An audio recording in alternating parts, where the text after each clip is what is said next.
Oh hey guys, it's Jimmy here and welcome back to another Clash of Clans video. Super excited about today because today I'm teaching you how to do the Witch Slap attack strategy for Town Hall 10. That's right, we're back here on our max Town Hall 10 account with you guys here today. I'm teaching you how to do it step by step, so let's just jump right into it. So let's break down this attack strategy with you guys by using base identification. Of course, let me tell you some key things about this attack strategy. Usually what you want to keep an eye out when you're looking for a good base is of course the layout of the base. If it's a wide and open base, it'll be really good for your skeletons and your witches. That way you don't have to use as many jump spells to get access to different departments of the base, which is a big thing here. On top of that, you want to look out for single target infernos, not multis, because we're not doing Zap Witch, because Zap Witch gets rid of multis much easier, where we're looking for singles since we don't have the lightnings.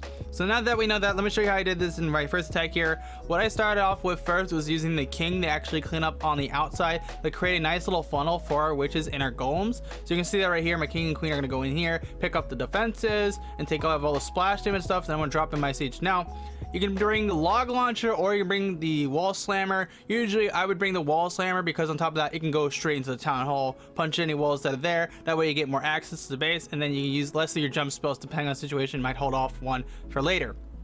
But yeah, now that we got that, you can see our siege is going to go in here. We're going to drop in our golems to falling up, and you want to hold off a little bit and widen out your witches, like drop them out spacingly, because you don't want them all be grouped up, then a giant bomb goes off and they all die to it. It's not a fun thing when you see that happen, and it pretty much ends your attack right there. But once you got it going off, you just want to make sure to keep an eye on where your skellies are. Depending on where your skellies are, you might want to use a jump spell. So you can see right here, I had skellies right over where this witch was, which they jumped into the core. They're going to pop out the dark elixir storage, CC, Expo, and all that other good stuff, and then they're gonna start rotating the rest of the skellies with those witches down to the gold mine or gold storage, and then clean up the rest of the base down here. So you can see right there, they're gonna jump over, pop the Expo, pop the air defense and all that stuff. So that's what you kind of want. You kind of want your skeletons just to help clean up the base while making sure your witches have a good distance. And you can use the rage spell as a way to make your skeletons go faster, clean up stuff. At the same time, protect your witches by that, because the witches are going to be slower. That way you can get these skeletons to go around the base and clean it up. You don't need that many spells with this, and it's more of a matter of which base you're going to take on. But now that we've broken down this attack strategy with you guys, let's actually go jump into a live attack. So I just found our first base attack. It's a nice Town Hall 10. You can see his Inferno towers are actually grouped up in the core, and they are single, making it much easier for us to pick off this base with skeletons than dealing with multis. So how we're going to do this first is figure out way out in the CC by using our Hog Riders. Our two Hog Riders are going to draw any CC that's inside of there, and that's where we're going to use our spells.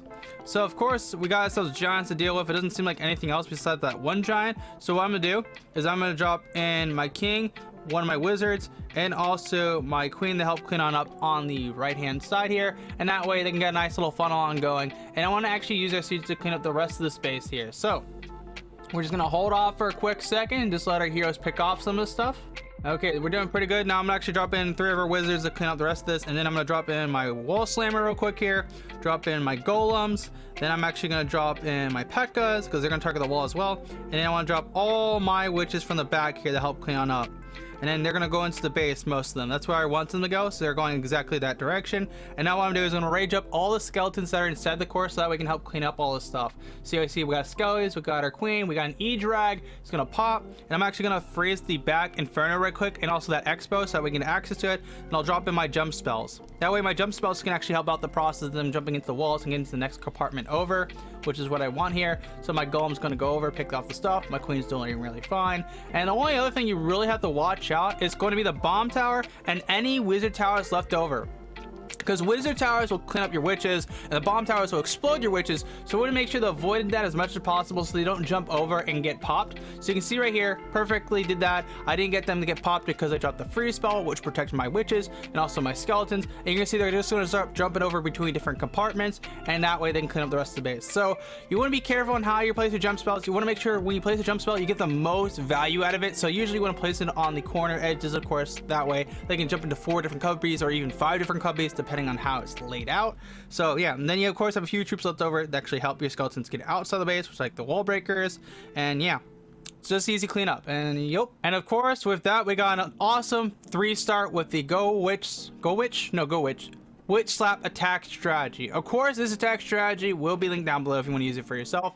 For right now though, let's go jump into another attack. Okay, so we're gonna attack this base next. It's honestly kind of funny. I attacked the base just like this in my most recent video on how to use Lava Loon. So I found another one which is like an upgraded Town Hall 9 just recently. So we're gonna attack this base to show you how we're gonna do it here. So of course, we gotta figure out how we're gonna do this. So what I'm actually gonna do is use a archer on both sides here to actually clean up anything, or these two collectors. That way we can drop in our king to target the bear rack and rotate onto the elixir storage. So I'm gonna just let them do their thing. I'll drop a wizard on top of it, then I'll drop my king, and that way he can kind of just do their thing and clean on up. And then we want our queen to actually help clean up this cubby down here, and that way we can clean up and create a nice funnel for our witches and stuff. So we're gonna just chill for a second.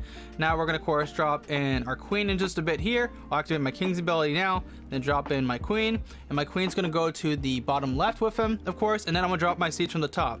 That way my siege can get access to as many cubbies as possible, so that way we can drop our skeletons on in. I'm actually gonna use one of our P.E.K.K.A.s to actually clean up the rest of the base here and do their thing. So I'm actually dropping my wizards now too. And now we're gonna drop in, of course, our two golems. We're gonna drop in, of course, our witches, and we're gonna do a wide swing of witches. That way they can rotate in there. And then we're gonna drop in one P.E.K.K.A. Now we're kind of just like chill and just activate the jump spell if needs to be, but I don't think that's honestly gonna be the case once they start getting on in here. And now with that, we got a nice cubby push and everything is going accordingly. And I'm actually going to pop open that with our skellies. That way they can rotate on in. Now the only thing is, I did tell you guys, be careful of these kind of bases that do have the giant bombs, because they actually have giant bombs in set spots, which can really destroy our witches. Like, see, two of them just activated and we literally just lost half our witches, and that's not something you really want. So you really got to be careful for that when you're looking out for a good base to attack. Luckily, we do have a P.E.K.K.A. and one whole cubby down there, which is really awesome for us. That way we don't have to deal as much, and we still have a few amount of witches left over. So even if we lose like half our witches, it isn't too terrible, because we can still possibly even 3-star this with just this. It's more of a matter of how we use our spells now. So I'm actually going to drop in my two hog riders from the back here. That way we can help our golems clean up the base a little bit faster while our witches start rotating on over. Now, unfortunately, I don't have any more jump spells, so it's going to take a bit of time for our actual troops to rotate on over to the opposite side. They'll most likely go from the outside of the base onto the other core, which is fine. Oh wait, there's actually a wall broken over there from the archer queen, so they actually most likely will get over there beforehand. So honestly, we might get this or we might not, depending on the timing. So we're actually going to bust open this wall right here, and that way our skeletons can rotate half of them on in. So we're going to see how this goes. We're cutting it really close right here, like 9 seconds. This is literally only 9 seconds. Oh, they're going to barely cut it. They're literally going to barely cut it. No, okay, let me, no, we're so close. So close. Well, honestly though, with that, even if we had like 5 or 10 more seconds of time, this ghost slap, well, not ghost slap, witch slap, I don't always say ghost slap, but I keep saying that for some reason. This witch slap attack strategy would have easily 3-star this. And with that though, that is how you do the witch slap attack strategy for Clash of Clans Town Hall 10. If you did enjoy this video and did find it interesting, make sure to smash the like button, get subscribed so you not miss any more of our content. And don't forget to check us on Twitch, because we do stream there sometimes live of course and record videos. So if you want to come out, we do stream every Monday, Wednesday, Friday. There'll be a link down below to our Twitch channel. This has been G-Man. I'll see you guys for another Clash of Clans video. G-Man out.